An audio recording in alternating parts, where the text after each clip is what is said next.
So our first round matchup is the Orlando Magic, and may I just say, holy shit did we dodge a bullet. Because if you remember from episode 11, the Bucks did not have Giannis for the first 30 games of the year because 2K is stupid and sent him to the Spurs for some reason, so I added him back to the Bucks, but I didn't do that till later in the season, and they had to fight for the 8th seed as a result, and they only fell one game short. One game. That was incredibly lucky for us. So instead of Giannis in the first round, we have Nikola Vucevic. So that's pretty lucky. And yes, I understand that technically the Magic won the championship last season as the 8th seed, but that's just because 2K is dumb, not because they're an actual threat. I'll be honest, this is a part of the video where I'm supposed to break down the matchup, and I'm still going to do that, but this is a cupcake matchup. But let's actually get to the breakdown. This team isn't quite the Magic team that exists today because Markelle Fultz as well as Cole Anthony have both had breakout seasons. Cole is in his second year averaging 20 points per game. Markelle has figured out the jump shot, which makes him a damn good player. Now he isn't an elite shooter or anything, but it's no longer a weakness for him. So both of those guys are liable to score in droves. Meanwhile, there is of course Nikola Vucevic on this team, who is a post-scoring threat with a solid outside jumper, and there is of course Aaron Gordon as well as Jonathan Isaac, who both aren't anything special offensively, but can lock down on the defensive end, especially Isaac, who just won Defensive Player of the Year. So as for how we match up with this team, in terms of defending those guys, I'm happy with Drew on Cole Anthony or Fultz, really depends on who's killing us more. Gary Trent and Thibault will handle the lesser one, whichever one's on the court, depending on if they're on the court at the same time. Ben will obviously be guarding Vucevic. I'm not expecting him to be too difficult of a matchup for Ben. Vuce isn't someone who overpowers players too much. He's just more of a skill guy, and Ben won't have too many issues with that. Then offensively, this is a good defensive team, and I could see us struggling to score at times if they put Isaac on Ben especially, but even if they do that, their guard defense isn't amazing, so I think we can just beat them even with CJ alone. Like, I think this Magic team is bad enough to where I could have a bad series with Ben Simmons and we'd still win rather easily. So I'm just gonna stop wasting y'all's time and just get right into the series. There's really no point in delaying it any further. Alright, we are heading into Game 1 versus the Orlando Magic, which based on the memes and the last 2 seasons in real life means that we're probably going to end up losing this game. And based on the memes for this series, it's going to mean that we end up losing this series and the Magic repeat as champions. Because yes, if you do not recall, as I said in the intro, the Orlando Magic really just won a championship last season. And technically they didn't in this My League file because I had to recreate it because I don't know if you guys know this, but there was an issue with custom jerseys in this game that like would corrupt the file, and I had to just restart because I made custom jerseys to throw back to like the early 2000s, black ones that are just a fantastic design, and that ended up corrupting the file. So technically the Magic are not champions in this simulation, as Ben Simmons gets a poster on Cole Anthony.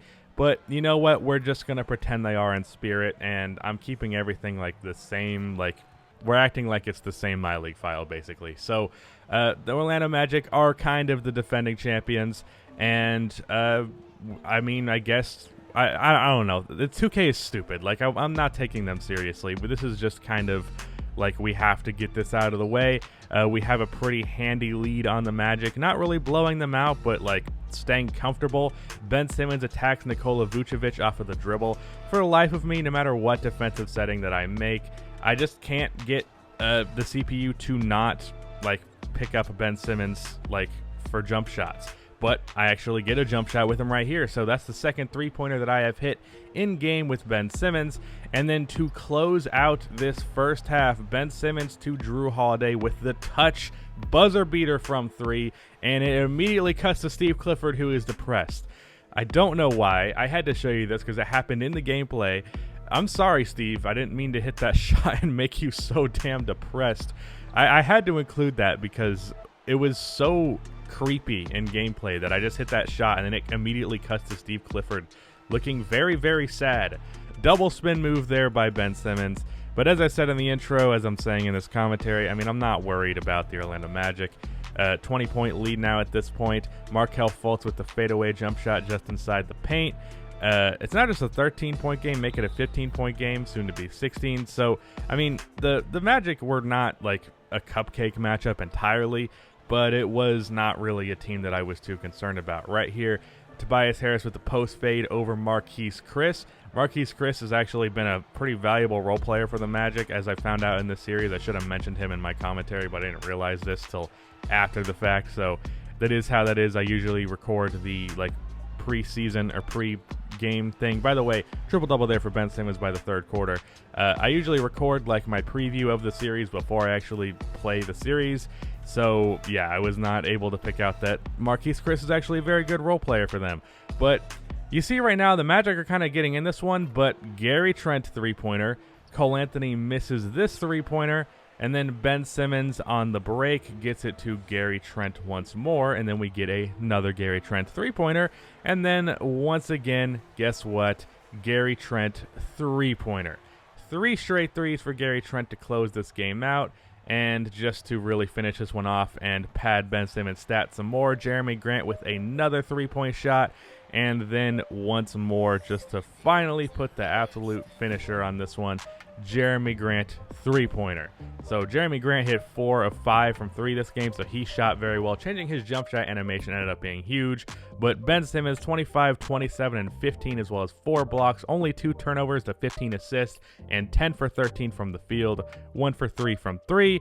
CJ McCollum with 20. Gary Trent closed out that fourth quarter very well. Jeremy Grant hit his three-pointers. Simulating game 2, I end up getting into the position where we're actually down by a decent amount of points in the fourth quarter, 12 with about 3.5 minutes left, and I decide, you know what, I'm going to hop into this one and see if I can't mount the comeback. And when I mentioned earlier about Ben Simmons, CPU not sagging off of him, it annoys me because it's really the main reason why Ben Simmons is OP. And in this game, I'm just going to take advantage of it. I don't care. I don't want to waste my time with the Magic. I want to make this series a sweep, so I'm just going to take advantage of Ben Simmons' OP-ness because of the CPU being stupid. I may or may not have just said penis right there in that sentence, but don't worry about it.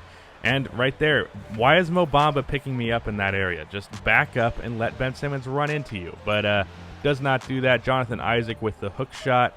As you see right here, I'm literally just attacking with Ben Simmons every time. And one right there over, I believe that was Markelle Fultz. Gets the free throw to drop. Also, Ben Simmons' free throw improved a lot this year. I never really mentioned that, but he's 70% from the line now, which is definitely a big improvement. Ben Simmons with the dunk right there.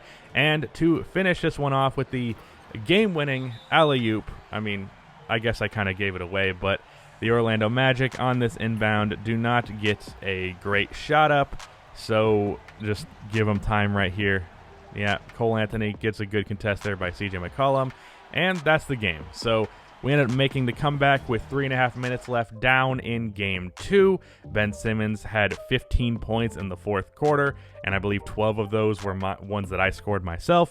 So good comeback win in game 2. And then simulating game 3, we take care of the Orlando Magic rather easily. It kind of got close there in the fourth quarter, but they ended up blowing the game away. And now with a 3-0 lead, just trying to close this one out. So I don't want to waste too much time with this Orlando Magic team, and I sure as hell don't want to blow a 3-0 lead. So I decided to play the full game for the last one. Missed defensive play right there. Could have very easily worked out for us. Did not, as Nikola Vucevic gets that dunk to go. Able to get Vucevic off of me in the paint as Ben Simmons drops the layup. Ben Simmons with the rebound after the Terrence Ross miss, and I'm just pushing it on the break. Gets by Markelle Fultz. And another thing that annoys me is that the CPU does not bring double teams as much as they should, or they don't bring help on Ben Simmons as much as they should. I even turn up defensive strength, or that was right here. This is a weird assist by CJ McCollum. I brought defensive help strength up, and it didn't do anything. Another very nice assist there by CJ McCollum. Less weird, more just nice. Tobias Harris with the post fade. Tobias Harris usually scores around 10 points for me, something like that, but I just never include it. Nice up and under there by Nikola Vucevic. But it doesn't seem like I can get the CPU to defend Ben Simmons properly whatsoever. So it's just something that I guess I have to live with. Get the stupid bump turnover right there. Nikola Vucevic is able to hit that baseline fadeaway jumper for it. CJ McCollum got opened by Ben Simmons just pushing his defender out of the way. And then CJ attacking Mo Bamba. He's too slow for him, and he gets the easy layup to drop. And dish down, and Mo Bamba just sends that all the way out of the paint. but I'm able to get this shot right there, and 3 is more than 2, so I'm not going to complain about it. Markelle Fultz with the mid-range pull-up. Coincidentally, Markelle Fultz is actually one of the better mid-range shooters in this season, which I feel like a lot of people don't know about just because he has that reputation of being a poor shooter. Right there, the lob to Ben Simmons misses, but Gary Trent wide open from 3. If you haven't noticed, Gary Trent's having a pretty good game thus far. Jeremy Grant with the backdoor cut. I got to do that more with him because Grant is a really good cut option, and bullying Markelle Fultz out of the way with Ben Simmons. It's kind of ironic that we're playing Markelle Fultz, being that he was the player that the Sixers drafted and ended up not really working out. Gary Trent, another three-pointer there, 14 points at this point. Ben Simmons attacking and dunking all over Markelle Fultz. Vooch with the fake pass, and then Terrence Ross gets back behind the line for the three-pointer. Gary Trent open once more, gets another three-pointer. Gary Trent in this series, and kind of like eventually for the playoffs, he's just turning into like almost a star player for us, because he's become such a good three-point shooter that I'm consistently scoring like 20 points with him and hitting like 5+ threes. He's just such a good shooter. I don't even know what his rating is. I just know I like his animation a lot, and he just gets like this microwave type shit where he just gets so hot so fast, and he ends up looking like a superstar at times just because he can't miss. And that's why I kind of compared him to be like the J.R. Smith of this team, just because he's a microwave and he's prone to heat up and just be a huge part of our wins. So I really am glad that I held on to Gary Trent. CJ gets this three-pointer off of the inbound from Ben Simmons. Clearly we have a pretty damn big lead here. I'm just kind of trying to close this one out. Lob right there to Jeremy Grant. And after that, I was like, let's just throw in the towel. Ended this one. Gary Trent with 7 3-pointers. Yeah, that's the series. Wasn't too much of a struggle. The Orlando Magic were just it was just the first time we got a good first round matchup. I'm glad we didn't have the Milwaukee Bucks, because that would have sucked. But unfortunately, coming for us in the second round is the Brooklyn Nets. So this one's not going to be as easy. But that is the end of this video. Please be sure to like and subscribe for more MyNBA content like this, and cue the outro music.